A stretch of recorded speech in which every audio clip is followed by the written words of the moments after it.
Morning mga boss, natay project karon Toyota Hilux.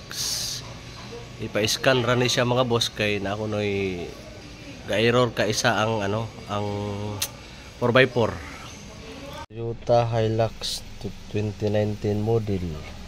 So naay tulo ka DTC. Isa engine 4-wheel o ABS. So nahon na to ning engine unsa ni siya nga DTC. Next, trouble codes, unsa nga trouble codes? History.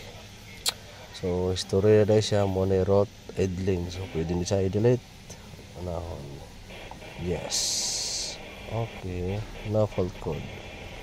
So balik ta. Wala nang engine. Dili na punta sa 4x4. Trouble codes. Invalid data received from vehicle dynamics control module. History gihapon. So ato ni siyang i-delete. Successful. No present. Dili na punta sa ABS. Trouble codes. History gihapon. Delete.